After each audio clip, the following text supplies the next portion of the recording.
welcome to The Breakdown. This program is brought to you by the African National Women's Organization, also known as ANWO, a mass organization under the leadership of the African People's Socialist Party. The Breakdown is ANWO's monthly news analysis and opinion program. It is also a platform for lifting up the struggles of colonized women around the world who are resisting colonialism and organizing for liberation. My name is Coco Lewis. I will serve as ANWO's I serve as ANWO's Information Education Coordinator, and I'll be your MC for today's program. I am joined by the leadership of ANWO, including leadership of ANWO, President Yesterday Oramila, who is also a leading member of the African People's Socialist Party, and Jay Amiche, our producer. Today's episode, Femicide. We examine femicide through a lens of colonialism and neo-colonial power and provided African internationalists an analysis. Femicide is not a crisis, it is a weapon, a deliberate outcome of the same colonial system that's conquered land by capturing women's bodies from Africa to the Americas to Asia, the disappearance of rape and murder of African women and femmes is the front line of where colonial power still enforces its rule.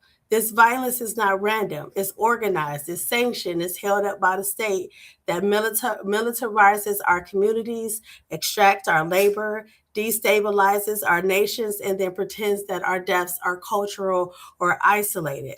Femicide is how colonialism keeps its grip by targeting the life givers, the culture bearers, the organizers, the ones who hold the communities together.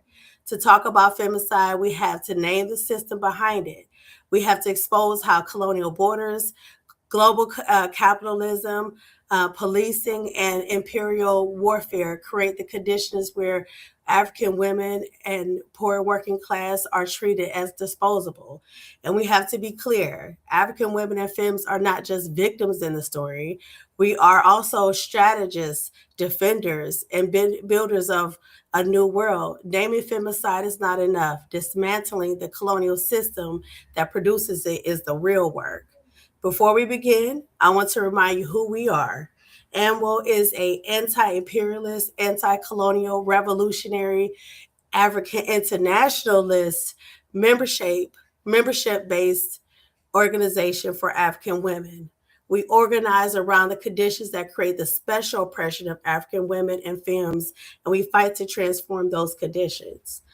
Our vision is a world where African women have agency, are valued and protected, and are the makers and shapers of a new society.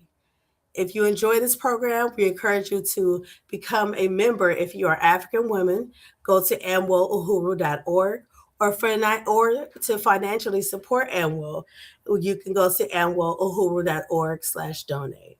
Our goal for today's broadcast is to raise $100 to support Project St. Louis, which brings together the One Africa, One Nation, One Africa, One Nation Farmers Market, the Annual Liberation Center, Thrive workshops and activities that organize African women around food, land, economic development, and concrete skills for self-determination.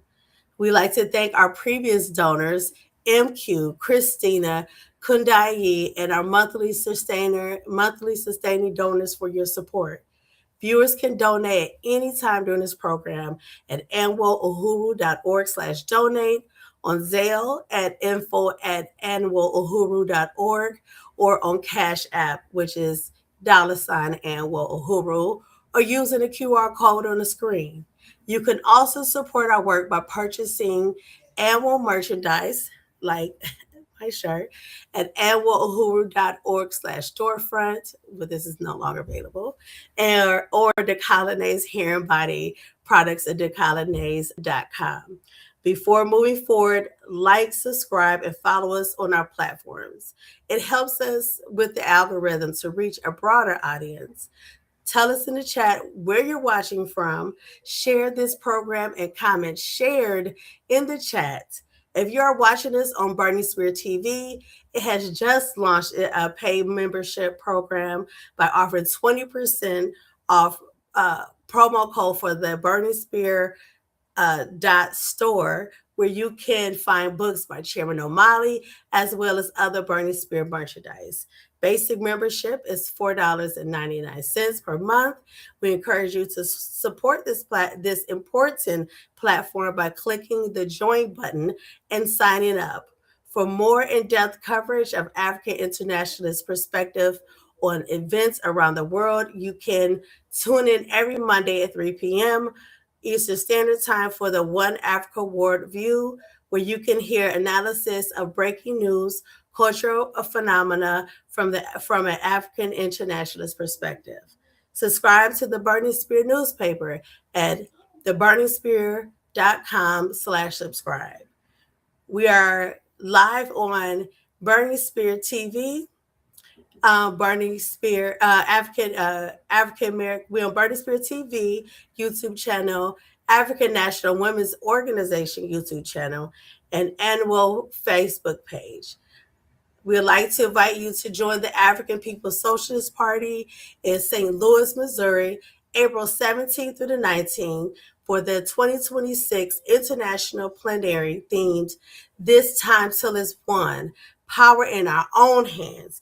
It's not just Trump, it's the whole damn system. This is the planning forum we use to deepen our organization, to enhance our organizing, and lead to the African working class being beyond spontaneous protests to the capture of actual dual and contending powers. This is a place for all freedom-loving people determined to have a new world free of oppression and exploitation, to take part in the changing of the world. Register today at apspplenary.org. All right. So now it's time for this month in ANWO. In this section, we'll highlight what ANWO has been doing around the world and organizing our work, political education, and institution building. And we'll share concrete ways people can get involved, join, and support the work. I'm going to turn it over to ANWO President Yejide Orimila. That was a lot to say. Comrade. I can get the screen, Comrade Coco. Oh. Women History Month kicked off with our African Women Must Lead event, starting in DC. Then in Brooklyn, where we hosted 2 events with our sister organization, Imperialism. We brought together and celebrated African women who have mobilized in our communities in San Diego. We also had comrades who. A second. I'm sorry, Jay, can you help with the slides, comrade? Yeah. So we in African women who have mobilized in our communities, and in San Diego, we also had comrades who supported the Hands Off of Who Fight Back committee. The next slide will show that I also represented African People's Socialist Party at an invite-only event at the Permanent Mission of Cuba to the United Nations in New York City on March 13th, where we united with comrades in their efforts to ensure material support for the Cuban people as the U.S. imperialism doubles down on the blockade, creating oil, food shortages on the island. And we joined the international community to demand hands off Cuba. The next slide. So our Project St. Louis Thrive initiative, we haven't really highlighted this that much, but we've continued to do this in St. Louis as comrades held our second People's Clothing Exchange in February. Unfortunately, the one that we had scheduled for yesterday, we had to postpone, and we're going to get that scheduled for another date on the calendar soon. We also like to thank, the next slide, DJ Demolition for using their farewell party as a fundraiser to benefit the African National Women's Organization, and we raised $510. Thank you so much, DJ Demolition. Next. Next slide. We are also wrapping up the month with our final African Women Must Lead events in Philadelphia and DC. The first one happening on March 28th. So join us in Philadelphia at Ujima Friends Peace Center from 1:30 to 3:30. You can go on our website to register for that and learn more about AMWO, join the movement, and get involved with political organizing we have planned in the city. And on March 29th, we join us in Washington, D.C., where we are going to be at the One D.C. Black Workers and Wellness, where our focus will be on education around family policing through the Arrest CPS campaign. And we're going to build toward the May 10th Black Mothers March. So we want you to save the date for the Black Mothers March. Planning has officially begun for that. And the Black Mothers March is a grassroots mobilization dedicated to demanding justice and self-determination for Black mothers. It highlights the struggle against the state-sponsored removal of African children from our communities and fights for the resources necessary to keep our families whole and thriving. We march we march to honor the labor of Black women and to demand a future where our children are safe and empowered. So we call on you to register for Black Mothers March, organize yourselves in your community to be here. This is going to be our last national march for the next 5 years. We're going to be organizing in different cities, but this is the last one. We're going to be all in Washington, D.C. And until we destroy it, or 5 years from now when we come together again in D.C. So thank you so much. And this is what we've been working on for AMWO in the last month. Uhuru, thank you so much, President yesterday. And what we've heard is not separate from today's conversation, is a direct response to the conditions that African women are facing right now. And what's working the ground is shaped by what's happening nationally, internationally, and right here in our communities. And exactly where we're headed. Femicide. We examine femicide through the lens of colonialism and neo-colonial power and provide an African internationalist analysis.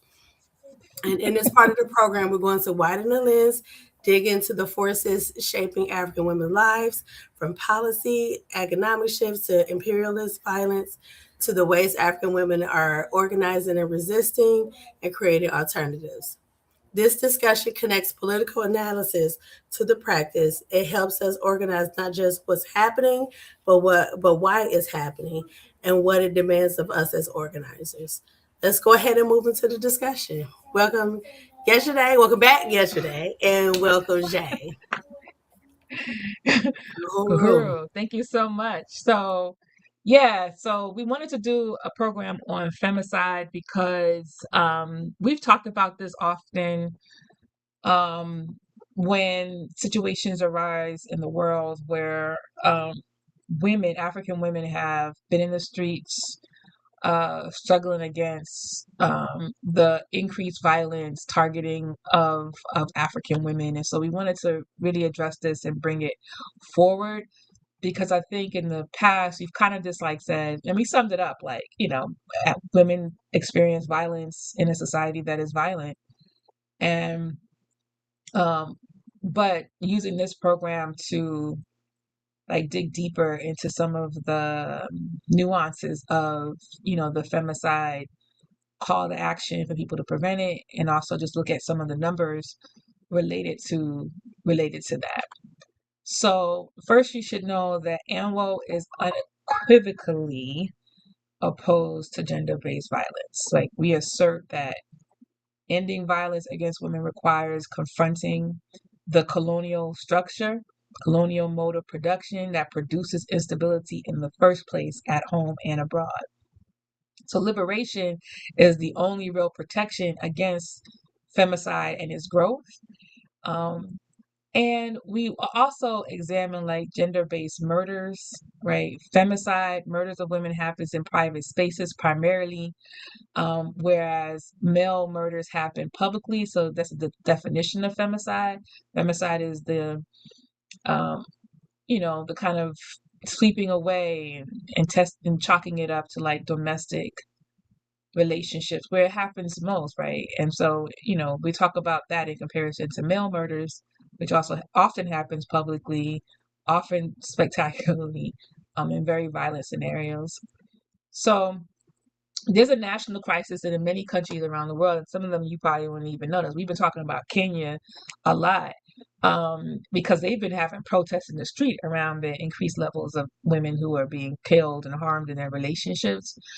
But I wanted to approach some other countries. So this is some statistics for you. In South Africa, with a population of 63.2 million people, 13 out of every 100,000 females and 78 out of every 100 males are killed. And that was a statistic for 2023. South Africa's femicide rate is approximately 5 to 6 times higher than the global average, which is 2.2. And South Africa's police have reported that 3,380 women were murdered in the 2023 calendar year alone. I didn't have any data from 2024 or 2025. So the next one that's really high is Guyana, with a population of 826,353 people. 11 out of every 100,000 females were killed in the country. You can also imagine that the places that have, not even imagine, but the data supports that the places where African women are facing high rates of murder, there's also high rates of murder for African men too, and it's higher. But we can see that these numbers are on par with the overall violent society that doesn't protect its citizens. St. Lucia follows up with 9.9 per every 100,000 women, and Jamaica follows up with a population of 2.8 million, follows up St. Lucia with an incredibly small population with 8.22 women being killed per 100,000. Kenya is actually lower than all of these, with a population of 55.4 million people. Only 2.04 of 100,000 women, females, are killed. And that even still is high, for their population based on previous years. So it's an increase, an uptick in the murders of women in those places. Official police figures for the National Police Services in Kenya reported that 578 women died in 2024, and which was an increase from 2023. It's also, again, it's important to know, globally, men, I think it's interesting to know, which is really supporting our position that anywhere that you see violence toward women, you're going to see increased violence toward men amongst men. That globally, men comprise 95% of all homicide offenders. So they're the offenders, but they're also the victims. And so these are some of the stats I wanted to bore you with first so that we can enter into this conversation with understanding more about what femicide is, why it's such an issue for women in these places, and particularly those with very low populations, and how I think also when we talk about femicide, we have to talk about the specific issues that we address, the characteristics of it, the behaviors, the tones, the ideas around machoism or patriarchy in these societies too, that would facilitate the encourage or not support African women who in these places. And even though those numbers are relatively low compared to men, we have to recognize that is a factor when it comes to the killing of women, and mostly done in the home. So I want to open it up to my comrades to jump in with whatever they, contributing to this conversation.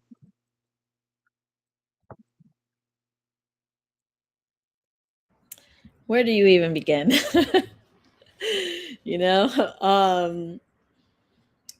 One thing that I think a lot about is the connection between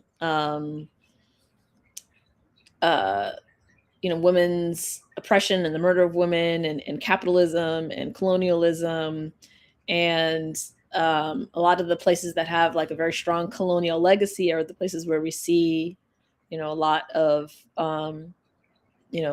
murders. I mean, in particular, thinking about South Africa, thinking about Kenya, which right now is colonized in terms of neo-colonialism, with the way that Rufo is completely beholden to U.S. interests. And the connection there is important, I think, to recognize, because this kind of large scale murder of women is not something that is like naturally something that happened to the within these societies before the advent of colonialism. Like, this is something that has come out of colonialism.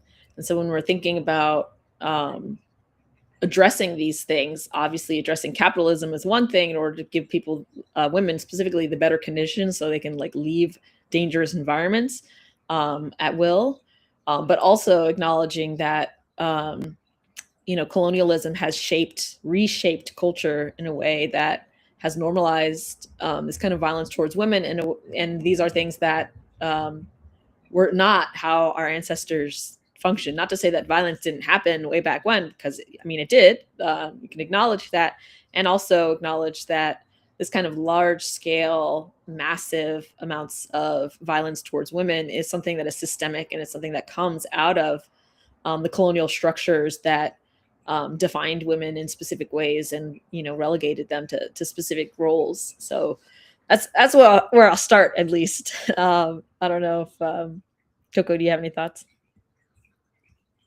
Of course, I have thoughts, and I just want to go back and then piggyback on what off you said. I want to go back to my introduction when I was talking about how the violence isn't random. It's in these in these places where colonialism has been like still a very much a stronghold, and our colonizers have redefined and removed us from our whatever culture we had before, colonialism or chattel slavery, and replaced it with this patriarchal, under like a patriarchal philosophy. That's how they, actually like end up, they use Christianity and the patriarchal Christianity, but they use patriarchy as a way as part of their strategy to oppress, African people and everywhere else that, white people went ahead and colonized.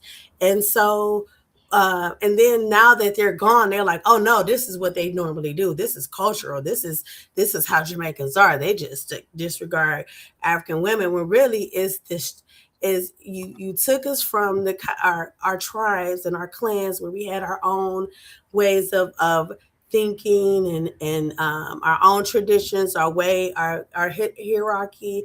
And it's not to say that some people didn't, that those cultures didn't exist before. It's just that now we are taking all of what we was taken from us and replaced with this white patriarchal strategy, which is really a part of the entire colonial system and strategy in the first place. So, go ahead. Yeah, what do we I say? see, like, What do we say? Yeah, what do we say? I mean, because you mentioned a couple of things, Coco, but like the one that people gonna say, people have their own agency. You ain't got to. Why you blame everything on color? I'm sorry, y'all. This is like bleach spots. It's not for. not I just realized crumbs. how much it just shows up on the camera. Like, these are bleach spots. I washed my clothes and some of the bleach got splashed on it. But yeah, what do you like? How do we navigate that? I mean, I know how we navigate it, right? Like, this idea that people have their own agency. You can't blame everything that's happening on colonialism, because in that house, colonialism, like the white man ain't there. And I think more that we have to say more about how colonialism is internalized, right? And the fact that you mentioned that this historical deposit of colonialism, you just don't learn behavior. Behavior is learned not over like a decade, over hundreds of Yes, correct. years. You Hundreds of impose years of not only colonialism. not only just you impose this idea of the way of life, but you made it policy in many places, and reinforced the role of men and their machismo or masculinity, even when it wasn't the norm for that society. And so you created these tensions were created in the household. We talked about, how women had to be in close proximity to whiteness, in many places being domestic workers and working in people's homes, and then they have to come home and do the same kind of work at home, and how the responsibility of that, and then men have to go out and be the bread, not even just be the breadwinner. I think in African communities what we've learned is that African women and men were both the breadwinners. There was no Right. primary breadwinner. Like, we had to support our families by hook or by crook, and we usually did that together. And so this idea that because a man works, even though a woman works, that somehow his work is more valuable. And these can create tensions in the home because they are bringing in certain kinds of money, right? And they should be able to dominate or oppress women within that scope. And when women don't want to be in that scope, then, that creates a tension. Some of these also are related to depths of like exploitation, right? Like, women are stolen and kidnapped and sexually abused and dominated in that way. And within that scope too, like, you have women who are being violently murdered, and taken away out of their families. Um, and I just want to keep reiterating, like, when we talk about this, like, people should see this growing attack on women as an attack on themselves. Men should see this growing attack on women as a reflection of what's happening to them, because you're also experiencing murder and violence at the same or higher rates than women. So you you should be more motivated. Right. African men should be more motivated to end violence against women, because once you and because you're ending violence against yourself, right? These are the motivations that you have to track. And if we keep thinking about it as just a singular issue, that these women are just unique to society, and that it operates in a bubble where everybody in society gets to live, but African women does not get to live. That's not reality. Reality is that we are in a colonially violent situation, that we are dealing with a colonial mode of production that produces violence everywhere, and that for African people who are colonized, the violence is so much higher than in other, definitely in the white colonizer space. So, well, I don't know if definitely, because white people kill each other like they eat popcorn, and they just be out here, But definitely, we see it in a more concentrated form within our communities, in a more fantastic form, in my view. Like, if we look at what's happening in Africa, the mass rapes in South Africa being at the top of that list, Right. primarily African women who are being targeted. We have to look at that as an instrument of colonialism. Men are participating in the instrument of colonialism, not because they are attacking women, because they're they're implementing violence within the community, some of which is happening to African women, and much of which is happening to them as well. Can I also say that as far as the femicide epidemic goes, there's kind of two things at play. And, one is, the violence of specific men who are like upholding, the colonial constructions of gender. And the other aspect of it, which I think affects, the femicide rates of quote unquote Western or majority white countries, is the lack of protection towards Black women specifically. And, when we're looking at, in the United States, it's where I live, but also in other Western nations, there's this kind of mythos around the purity of white women, and this idea of, the need for them to be protected, both, from white men itself, but also from this like this animalistic other, which is oftentimes racialized as a Black man or an Arab man. And so there's an aspect of protection that I think works to, some advantage for, white women. And that probably is what causes the differentials in terms of the numbers, as far as femicide goes, because if there's this mythos that, white men are the protectors of white women, then allowing white men to just, go off and murder white women at will kind of defies that. But also, I mean, like you said, the rates of domestic abuse, the rates of family annihilation, the rates of gender-based mass shootings are huge in these Western countries. But that's not always included when people are talking about femicide, and so that skews the numbers. And also, like I said, the police exist to sort of like, for many reasons, mostly to protect capital, but also to like uphold these mythos around like the protection of white women. And we just don't necessarily see that both in Black communities in the US, but also worldwide. There is not as much of a drive to protect Black women.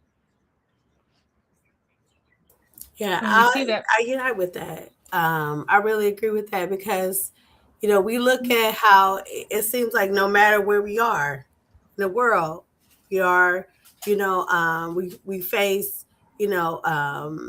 we face violence from the state and, in multiple capacities. You know what I'm saying? Within that femicide, you had to bring up, the medical system, how the medical system kills us all the time, but also within our own, communities, there's no one to protect us. There's no one to protect us from the state or from, horizontal violence. Yep. I'm trying to find an article. I'm sorry, Jay, were you going to say something?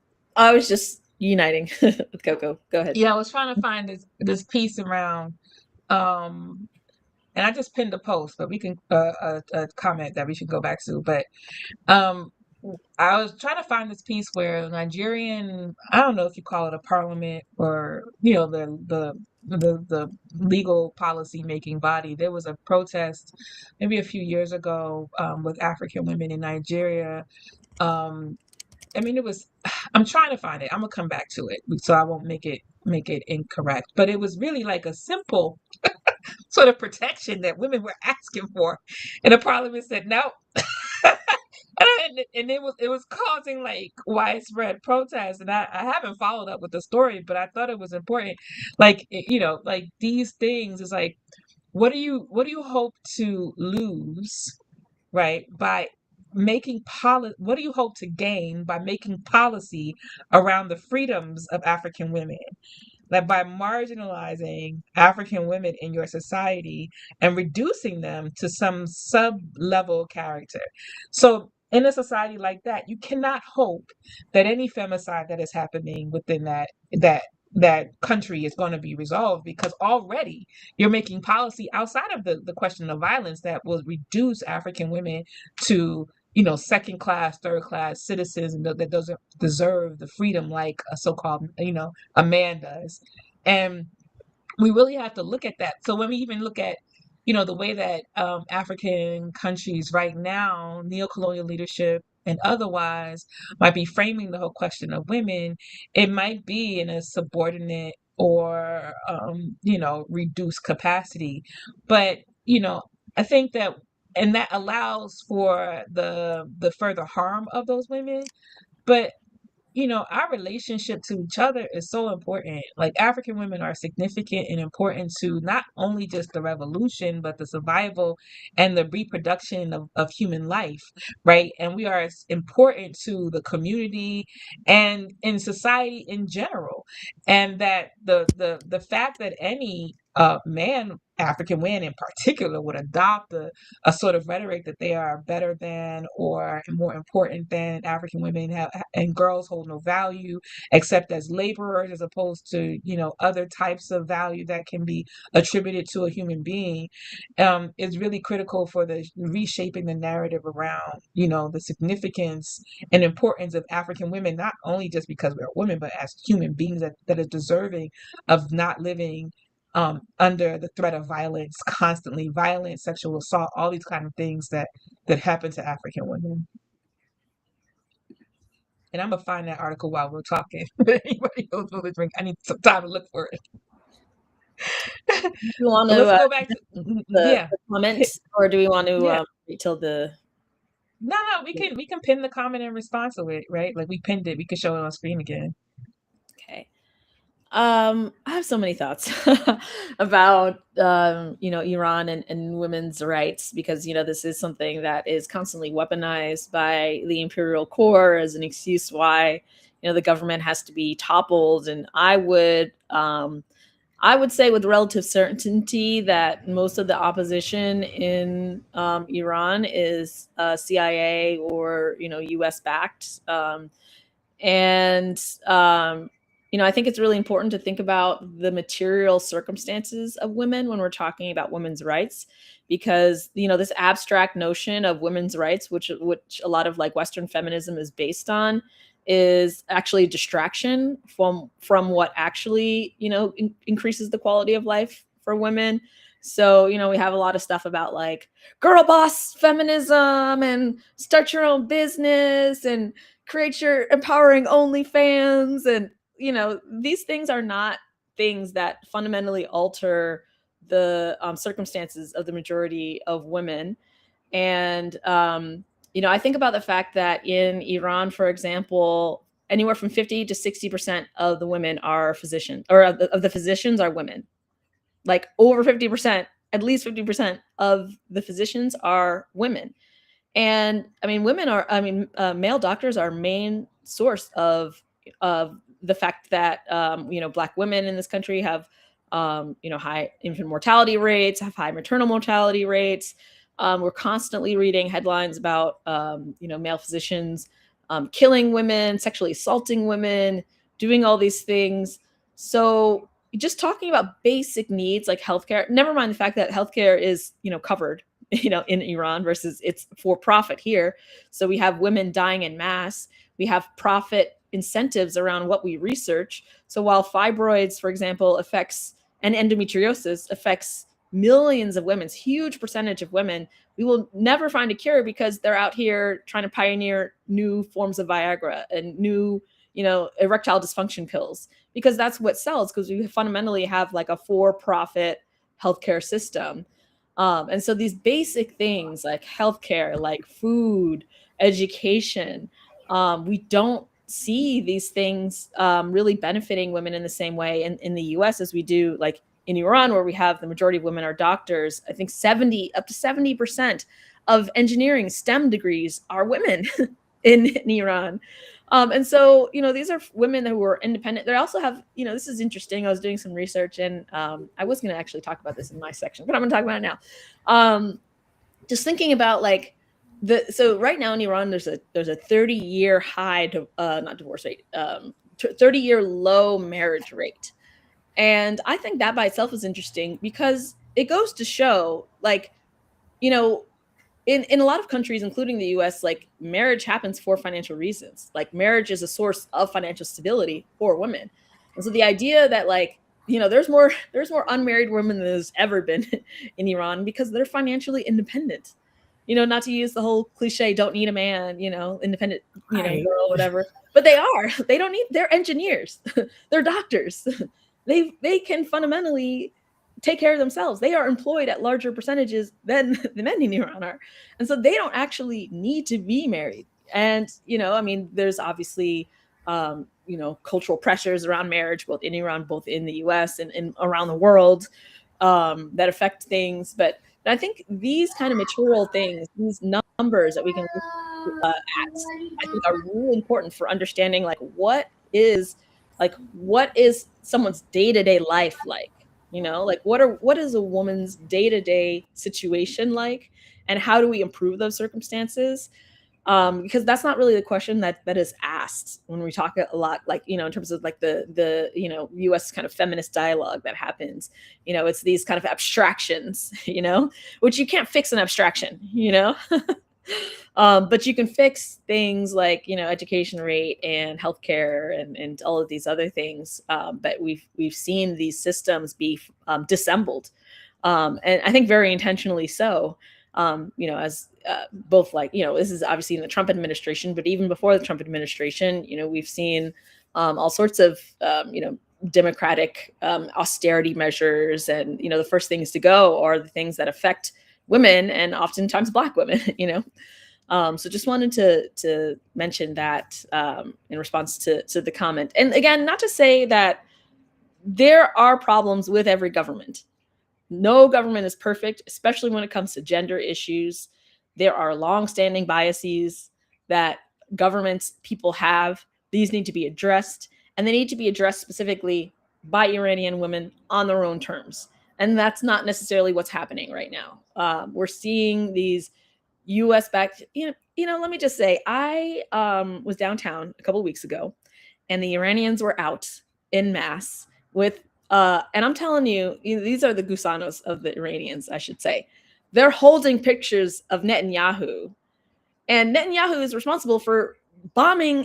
Netanyahu in the U.S. are responsible for and they're holding Israeli flags, they're holding the Iranian monarch flag, they're holding U.S. flags. U.S. just killed 160 girls.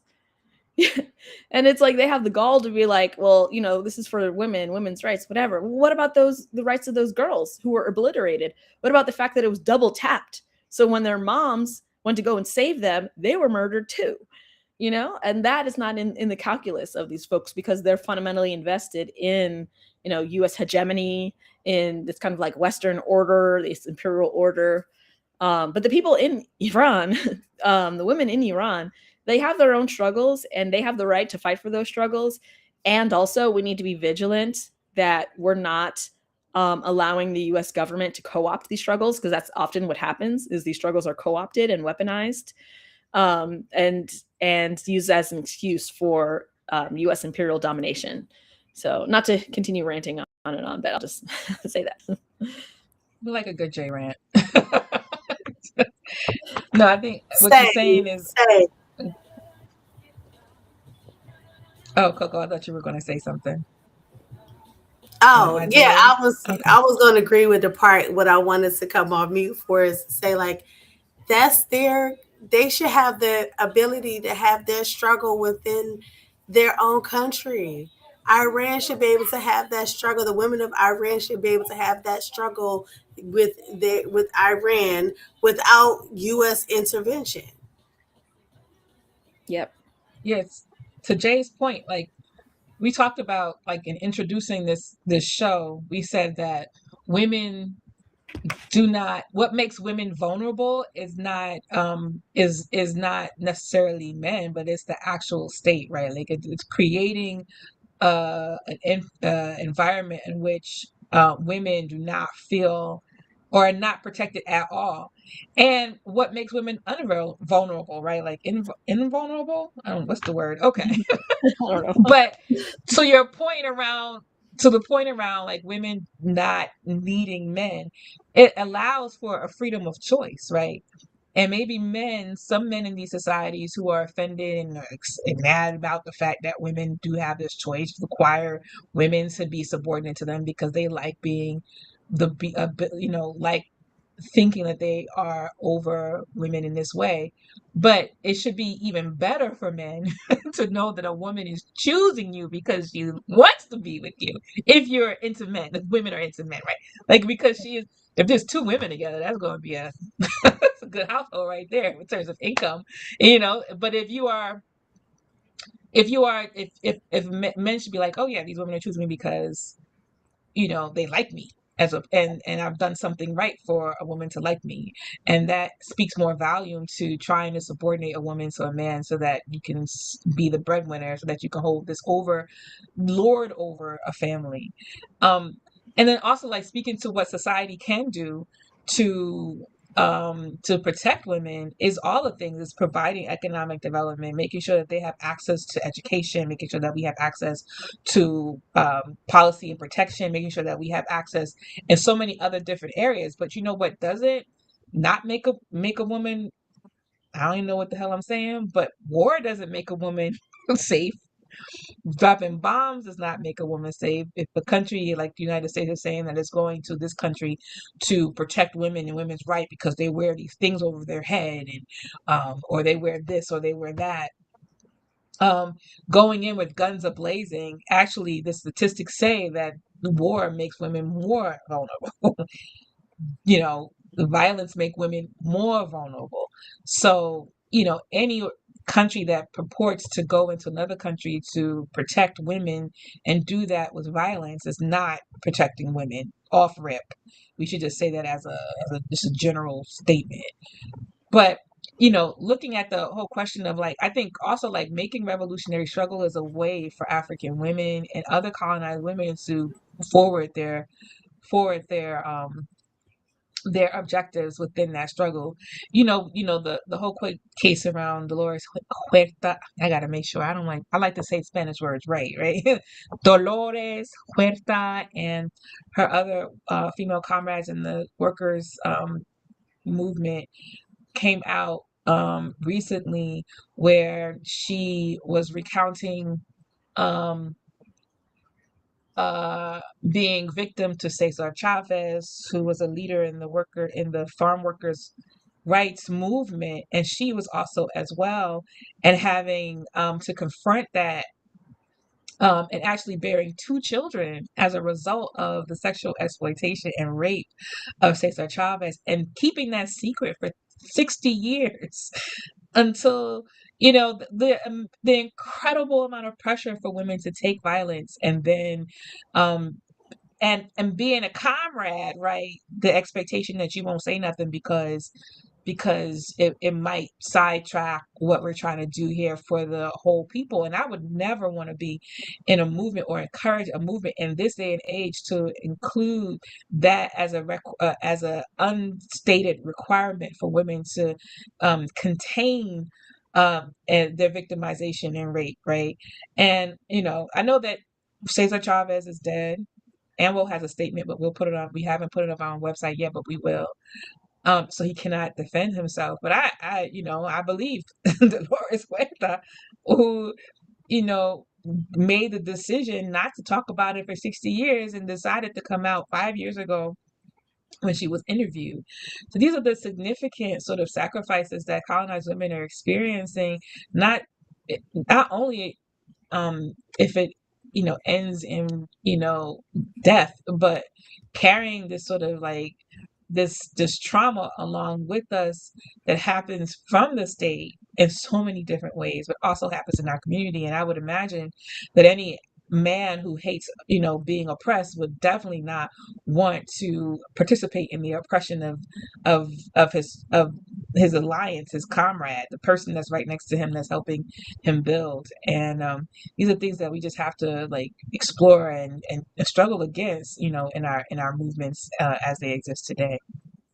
That's so true. One thing I was thinking about, to kind of go back to one of your earlier points about, men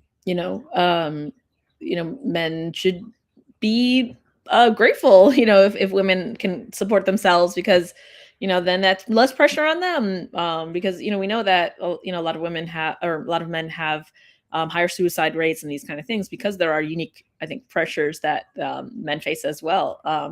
But right now we're seeing a huge increase in at least in Gen Z, especially, in men that do not believe that women should have very basic, fundamental rights, and we're seeing this media push of the concept of trad wives, onto us, which is a very that puts women in a very, very vulnerable position. And these things are not an accident, right?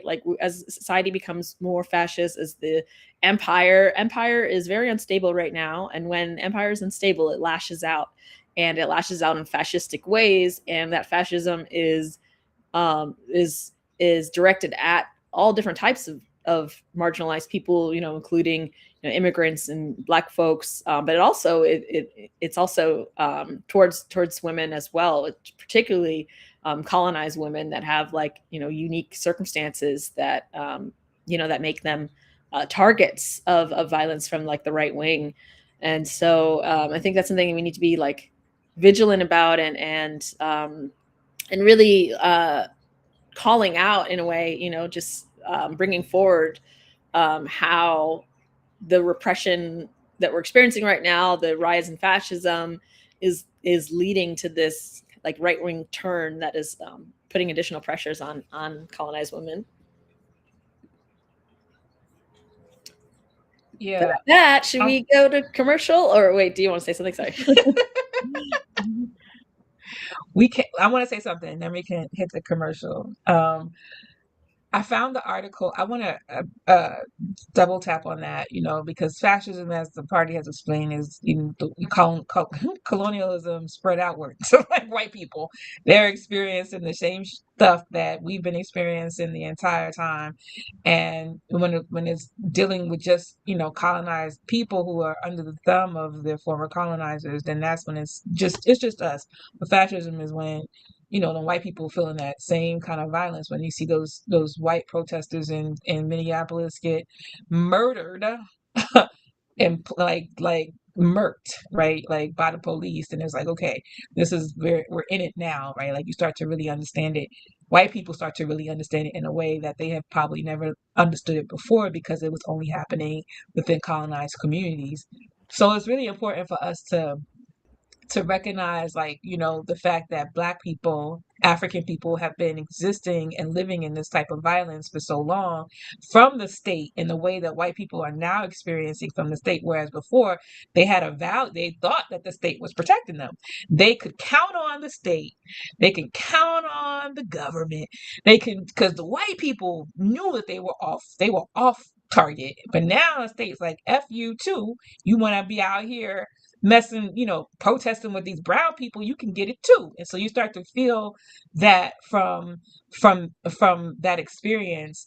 And I think it's really important for us to recognize I just want to go back to this before we go to commercial. Men are not like the biggest purveyors of violence for African women. It's just not. I mean, yeah, there's a high rates of men, being violent toward African women, but men are not it. It's the colonial state that is the biggest purveyor of violence toward women. And the colonial mode of production is what triggers these contradictions within our homes, where what is statistically shown that women are primarily experiencing violence is in the relationship with our partner, is relationship with our family, is a relationship in the community. This is where we're experiencing that violence. And the state creates these contradictions. The colonial state creates these contradictions with our home when when they create economic deprivation in our community. That creates stress on both parties. People don't know how to act because I just need to make these bills happen. I need to pay for some food. Prices are high. I gotta pay this rent. If you put like that, if you were to quantify or materialize that kind of pressure on people, it's an incredible amount of pressure in a society that says to you that you can't live without giving back money to people who already have money. You can't eat, you can't do this, you can't have childcare, you can't have none of that stuff. It's an incredible amount of pressure that's being placed on people, but more so in the colonized African community and colonized communities overall. So that kinds of pressure, those kinds of pressures are what really drives the question of violence against women, but also the overall question, the reality of violence that colonized people are experiencing. So I'm gonna hand it over to Coco to lead us into commercial. Uhuru, yeah, get president yesterday, breaking it down again. Before we continue, we're going to take a brief moment to share a pre-recorded message from Decolonized Hearing Body and Will's Economic Development Project, which supports our revolutionary organizing through self-determined economic development. We'll be right back.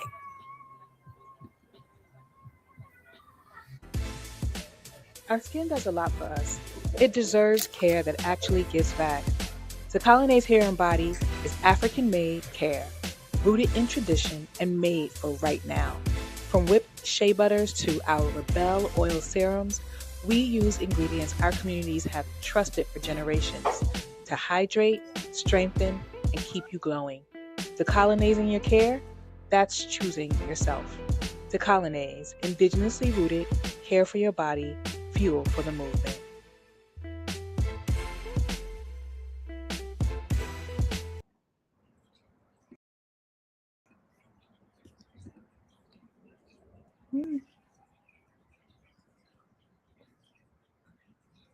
customers and distributors for their continued support of the colonies.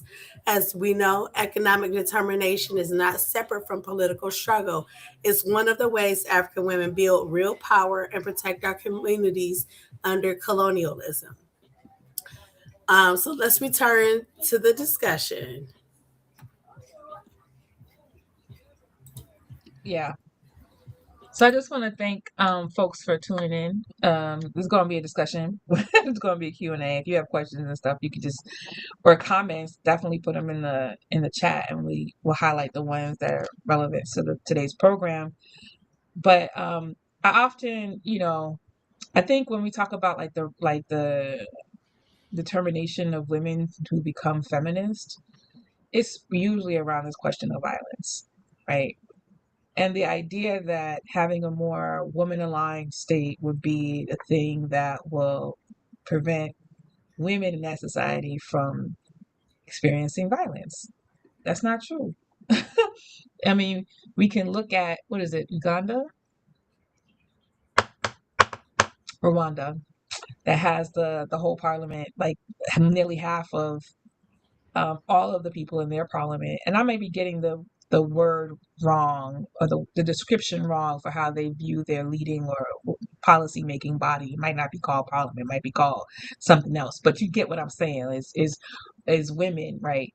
But when you look deeper, and not too deep because it's very surface level, the conditions of women in that country, working class, regular, everyday women, is not improved. There are the same, if not maybe a little less, but maybe the same around amount of women who are experiencing oppression, who are experiencing violence, who are experiencing economic stagnation, who are experiencing all the things they would under a male-led government. And I did find that article that I was referring to earlier, where Nigeria was like it was like, what is it, NASS? What does that stand for? The Nigerian National Assembly. So it wasn't called the Parliament. In its plenary sessions on March 1st, 2022, voted to reject 5 bills seeking to improve participation of women in governance in the country. And that caused a lot of women to get into these streets, because it's like, well, we want to be policymakers, lawmakers too. For whatever reason. They could be specifically because they want to help and uplift African women in Nigeria. But the parliament, which is primarily a male body, said, nope, you ain't gonna do no governance in here. Rejected it. I don't even know why this even came up, but with several bills that are related to women's full participation or increased participation in the role of governance and making policy for the country. And Nigeria is one of the countries that is doing well on the UN index, right?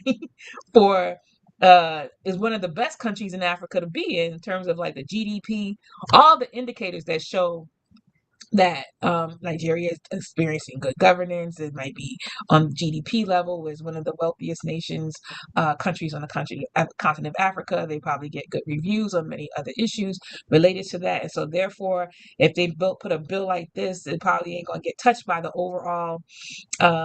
If they reject the bills that would increase the participation of African women in their government, nobody will blink an eye, because it's hitting all the other markers in relation to colonialism and U.S. imperialism. Like, you just hitting all these markers because it's a capitalist-driven economy, right? And we just want to make sure that you're not turning revolutionary, and that you're not talking about self-determination and saying that the oil is going to be for the people, because then that's when they want to go in and try to rescue these women from the oppressive government that's denying them access to being able to be lawmakers in their own country. I was just thinking about one thing that you had mentioned around this like focusing on women specific things and like a woman focused country or something like that. And I mean, I feel like these arguments around like matriarchy and stuff like that like are not necessarily rooted in reality or like actual like pre-colonial conditions, because first of all, it's ideological because we don't live in a world of just women and we don't live in a world where most women want to be around just women.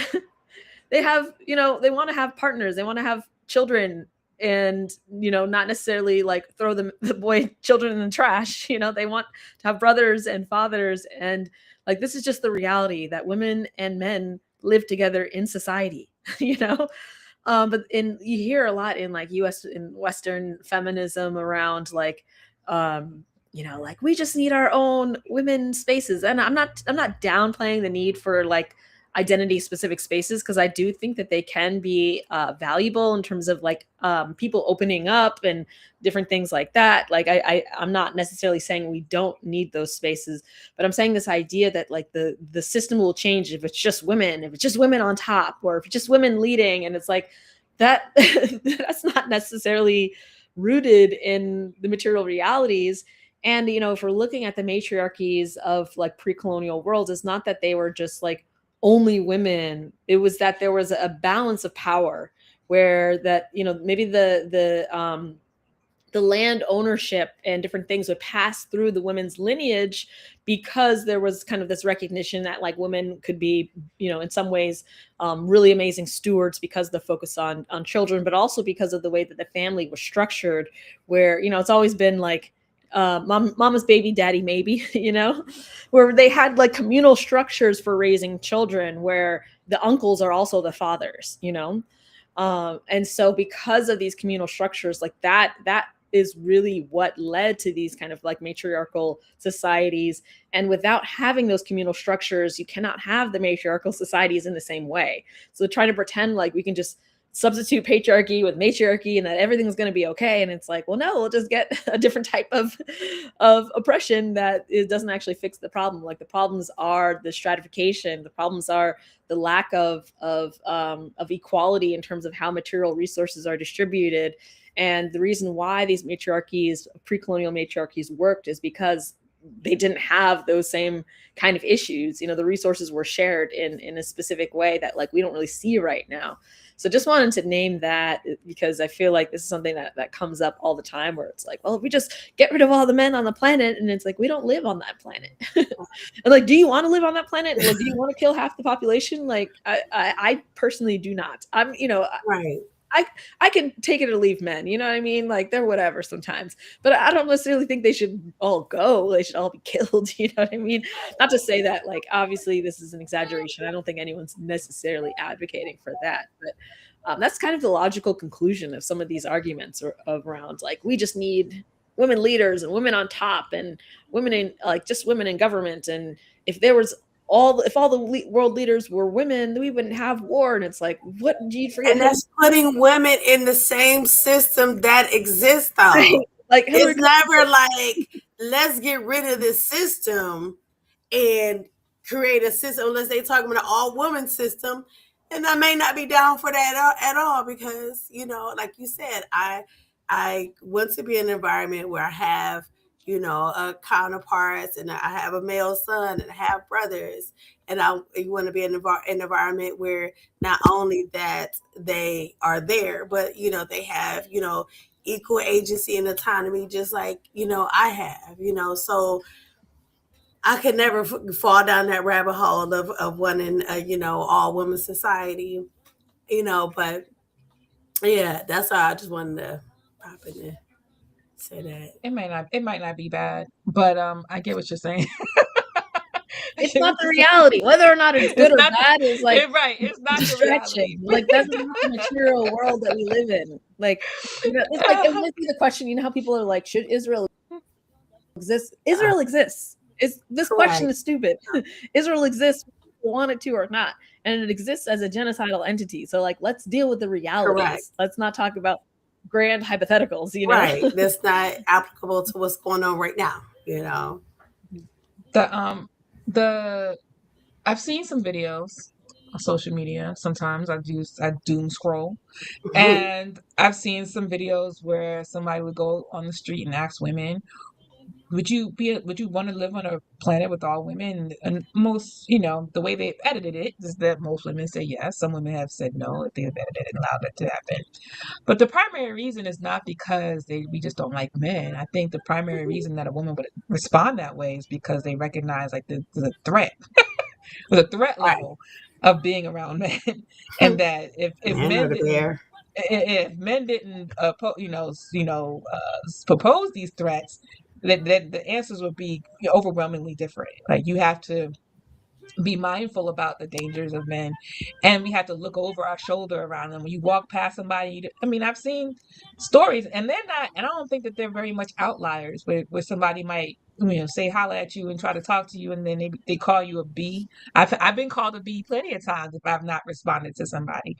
Or I think in one case that I've read, that there was a brother who didn't like the fact that he was being ignored, and he actually like killed a woman, like on the street, like in that same moment.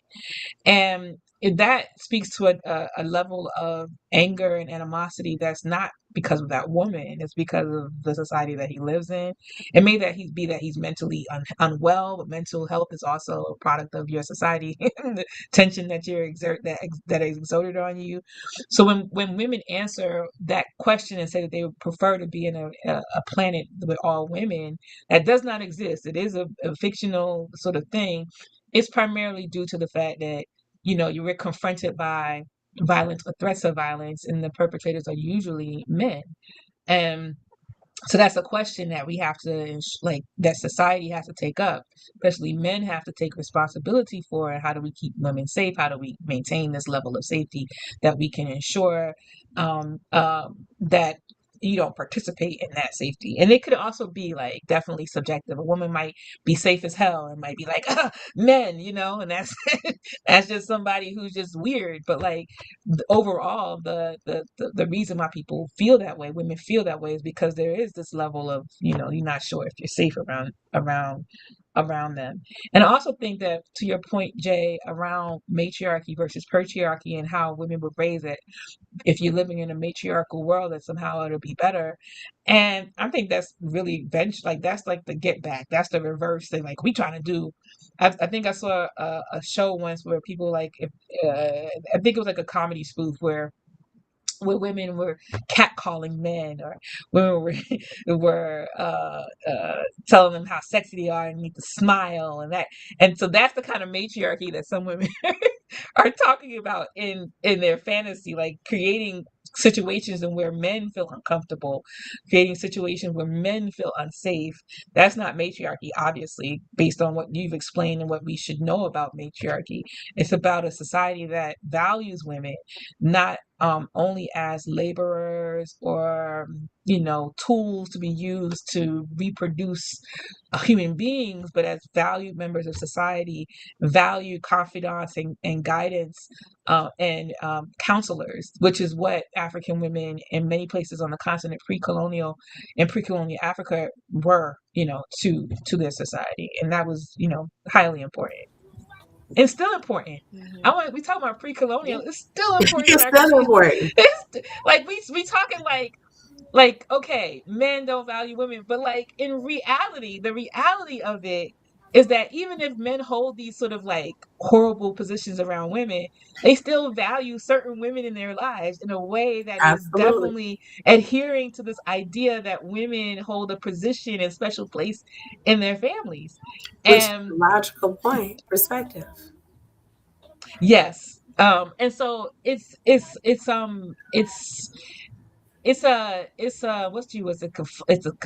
flat conflagrate. I don't know if I'm using the right word. Conflagration, a configuration that's like, Oh, wow. confabulation. Yeah.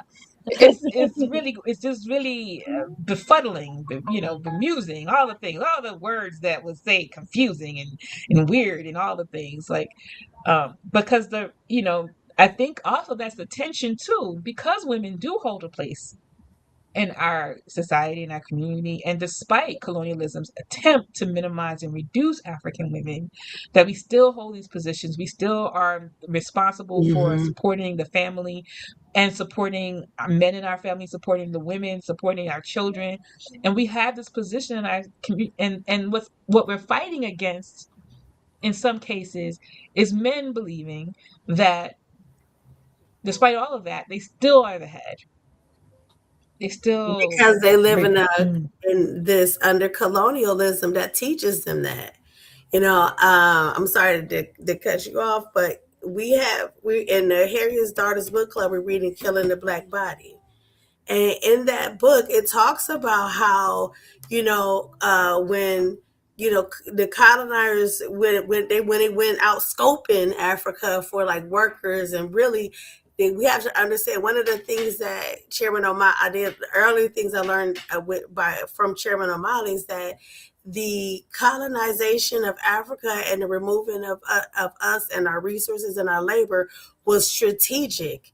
It wasn't emotional. It wasn't, it was they thought it through, they planned it.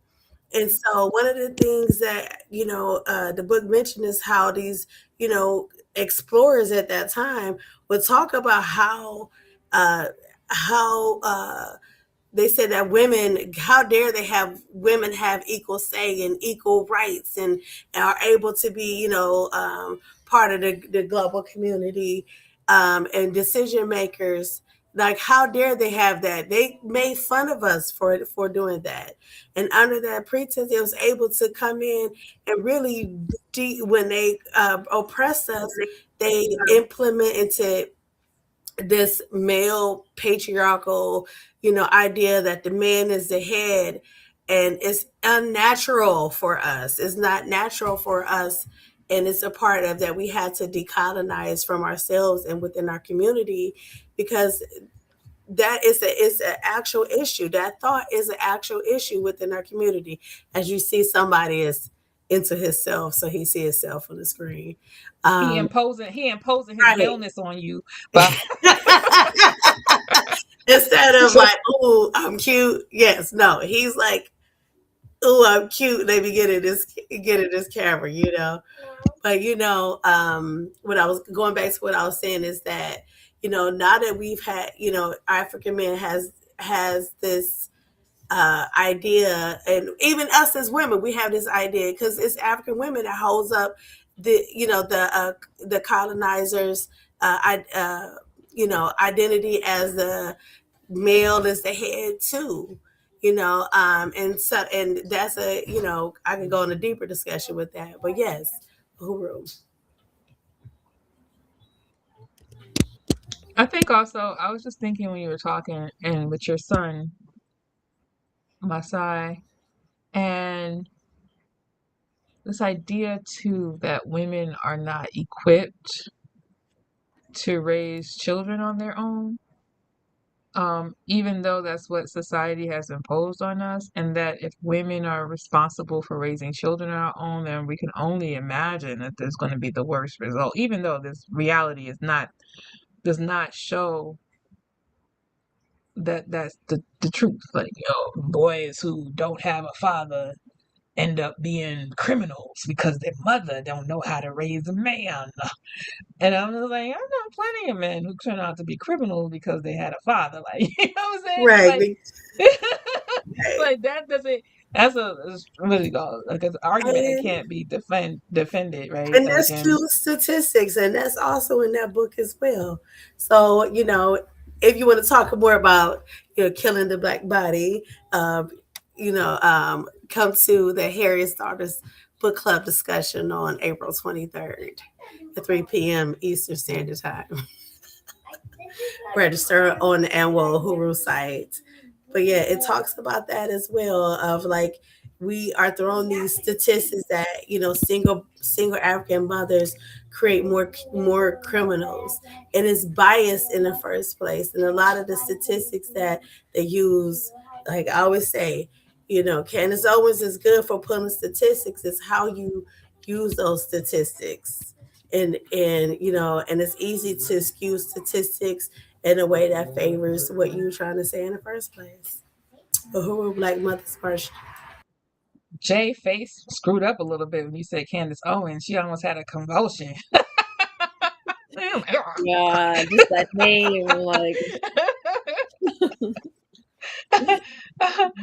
Well, let's go on to our next segment. We're Yes, gonna open it up for absolutely. Q&A. We're gonna go on up for Q&A, but we're gonna allow Miss J to give us an update about what's happening in the world. Right? All right. So go. Our next segment looks at U.S. borders. Too often, the resistance and leadership of colonized women globally is ignored or minimized. In this segment, we'll highlight how colonized women around the world have been organizing, resisting, and building alternatives under the conditions of imperialism and occupation. Uhuru J. Well, I did talk a little bit already about Iran. I was going to mention, some of the Iran stuff, but I also wanted to bring in something interesting that I found out about last week. There was a woman, I believe her name is, let me look it up.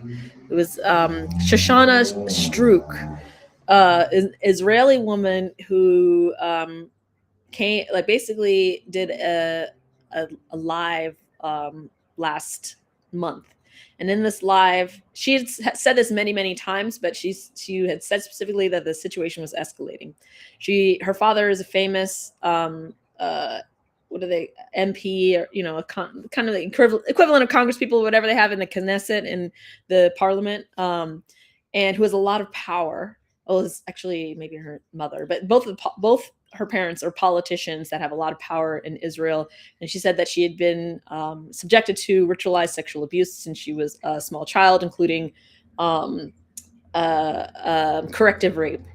So she was a lesbian woman. And when she presented this information, she said that her father and another man had recently broken into the house and assaulted her again, and that she was concerned for her life. Just found out last week she had committed suicide, which, of course, we know that's not necessarily what happened. And I bring that up to mention how, she had talked specifically about how, and this is a person who is actually herself Israeli. She's not anti-Israeli. She's a Zionist. Like, she lives in Israel, is Israeli. And she talked about how sexual abuse is a fundamental part of the, like, really ruling ideology of Israel. And I think it's interesting because that's also, we're finding out with this, Epstein stuff, that this is also a fundamental ruling ideology of our own government. And, I think in a lot of ways, this is the basis of the, Israel-US alliance, is this alliance that's built on the sexual exploitation and sexual exploitation of women and children. And of course, this is not limited to Israel and the U.S. We also know that a lot of the Saudis were also on the Epstein list. I've heard the horror stories about influencers who go to Saudi Arabia only to get literally pooped on, like all sorts of horrendous things, happening to them. And so we see these oppressive governments in, the West, in the Middle East, who have, built these governments of exploitation. And, they project this mythos around these, like, dangerous men of Iran, of Palestine, and how, they do all these horrible things to their own women and this and this and that. But it's all a projection, because we know that these are things that happen every single day in Israel, in the U.S., and in Saudi Arabia, the violence, sexual violence in particular, like, against women. And so that's why I wanted to talk a little bit about Iran and how the women there, the material circumstances of the women reflect that in a lot of ways, they are actually, in some ways, like, more protected because of their financial and intellectual independence that allows them to escape, really difficult circumstances versus, Epstein was meeting teenage girls at McDonald's and promising them, money for their braces, and so a lot of the exploitation that, Israel, the U.S. government, the Saudi Arabian government is able to do is because of their financial status as the financiers of the war machine, a war machine which you mentioned before yesterday, like, disproportionately impacts women. And so, all that's to say, again, the Iranian government is not perfect. I think that there's a lot that can be changed. I think that's the responsibility of the women and the people of Iran. But I'm rooting for them. Just keep the missiles coming. Keep them coming. Send more missiles. because I'm liking what I'm seeing as far as the the campaign goes, and how it's affecting Israeli society. So I just wanted to bring that in as part of my international update. It's sort of international. It's connected to what's going on here in the States, but fundamentally, this is an international pedophile class that is not subjected to borders and can enact their violence wherever they see fit, whether that's here, whether that's Europe, whether that's other places.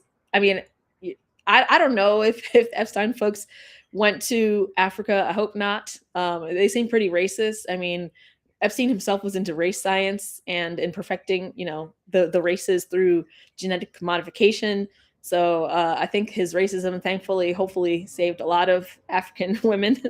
But we're seeing, this kind of exploitation happen throughout the world in terms of like the pedophile class that is deeply connected to the imperial machine, and that gets basically gets able to do what they're doing without any kind of accountability for the atrocities that they're committing.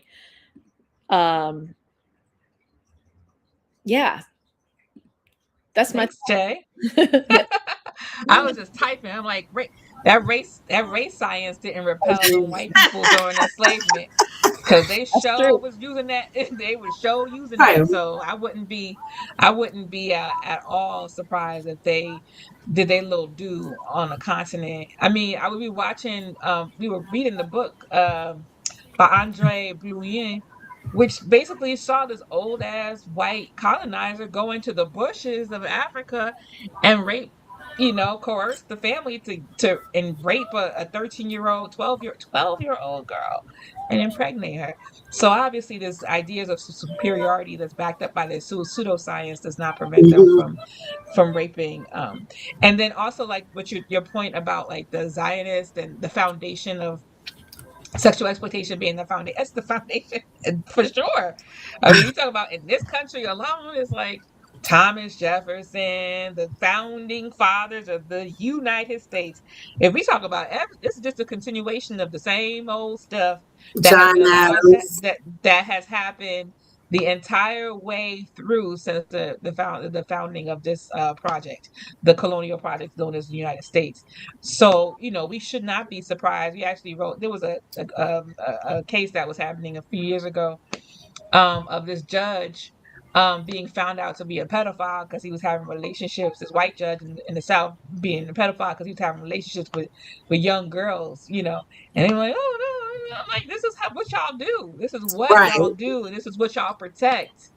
You know what I mean? And I was even watching, like, I'll be talking about TV a lot because in my downtime when I'm not doing revolution, that's my self-care, y'all. I was watching TV shows. But there was this one show on Netflix that was so disgusting. It was these white women. I don't know. I don't even see it on there anymore. Maybe I just blocked it from preventing to see the previews of it. It was just a highly sexual show. And the initial scenes with these old cougars basically having sexual relationships with teenage boys. And I'm just like, and that being something that they would put on TV, and it kept happening. All these boys were hanging around them. So like these white women, it was white women who was doing it with these white young boys, and about the black boy too. So I just want to say that it goes both ways. That this and the elimination of white women who are also predators and had preyed on young people and black men as well is really up there, with their counterparts in terms of because if they get back, if they can do it. We can do it too. So I mean, the sex trade and among the Maasai, the young Maasai men in Kenya in the first place, and Tanzania too. I think I mentioned this when I was in Zanzibar and how disgusting it was, to see these like old white women with like literal teenage boys, and it just kind of ruined my whole vacation. I was like, it happens all around the continent, Because where they do that at? When you see black women doing that stuff. Anyway, if we're talking about like labor aristocracy, and you do see black women doing that to other like in like Jamaica, for example. There's sex Mhm. tourism there, where I mean, there's a whole like genre of book and movie, like how Stella got her groove back, where it's like middle-aged Right. women are coming, and finding young Caribbean boys to get their vibes back or whatever. So we do see it happen, but I think again that's a result of neo-colonialism and people kind of Right. internalizing That's a colonial petty dynamics. bourgeoisie practice. Exactly. 'Cause Dirty that business. wasn't even It's on my dirty mind when I business. go to Jamaica. It's Yep. dirty business. There's just nothing appealing about that. We did have a question that was pinned, and I haven't read this book. The question is the book Return to the African Mother Principle of Male and Female Equity by Obati Shaka on Traditional African Society Organization. I think has we recommend? I guess I'm not clear on the full question, but I would assume that if we have read it. I have not read this, but I can only imagine that it says everything that we just talked about in today's program. Mhm. Add that to my list. I just added Right. it to, I mean, I looked at it and I mean, it's interesting to read, but it is. I would say that within Harriet's Daughters Book Club, we don't um, talk about religious books, and this is based on the idea of Moorish religion Okay. Thank and you. cosmology. Well, but I think what the book is referring to, what Mhm. person is referring to, 'cause I don't know if it's a brother, is the question of like what we were talking about earlier is the equity based on societal needs, where men and women shared responsibilities, and I'm down with that. That's the way we've always been like in our community, and if it hasn't been like that. And the ones in the U.S. that my people from the Caribbean, but I've also been in relationships with people who are born here, have lineage that go back as far as my people go back to, from our attack on Africa, that where African women hold a special place in the community, and so relationships and a successful relationship overall is where men and women share responsibility for themselves and for their families and for their communities.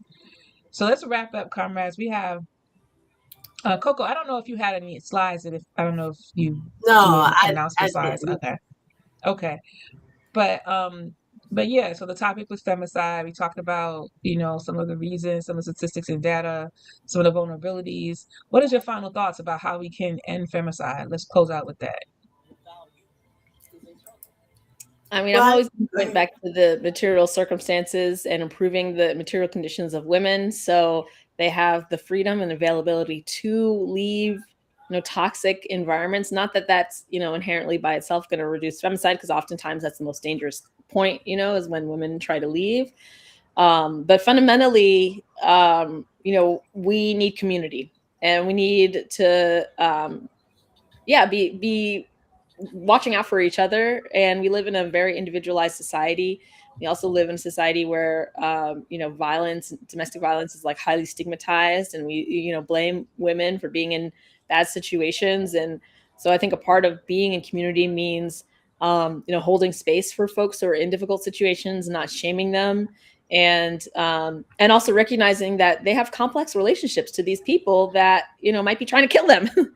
And it's not as easy as telling someone to leave. And so that's what I'll say, is just understanding the workings of trauma, forming stronger communal bonds. Like, all of these things are really what can help reduce the femicide epidemic. Coco, your final thoughts? Yeah. So yeah, I mean, I have some great takeaways from this conversation. I want to highlight some of the things that we did say. President Yeja, that you mentioned, we're talking about Dolores Huertas, that you don't want to be in a part of an organization that will condemn that, and I unite with that under the WHO movement. We hold people accountable for their actions, and that is not a allowable action. other thing I want to, highlight is, we said it several times that if we look at the colonial conditions that lead to the death of African women, that oppression and colonialism, kills us more than the African men and that violence. So we have to organize to attack the system, but also we have to it's political education for both African men and African women, and so that we focus on liberation versus focusing on horizontal violence. Thank you, I'm gonna leave it comrades. there And because we got my final thought is, let's get free, let's get free, let's get free. And on that process of getting free, struggle against all backwards correct. behaviors and characteristics that will that seek to oppress us. If we have the power to not oppress, we should not oppress. We have the power to, if we have the position where we are committing violence, we should not commit violence. We should just abstain from that because we are being the colonizer's tool. And I would just say that we have to get free, and that means practicing getting free and supporting people in real life, practically with your hands and your body and all that stuff. So thank y'all so much for tuning in to this month's The Breakdown. We hope to come back to you April got a lot of stuff going on, so we don't know, but we hope to come back to you in April with another topic around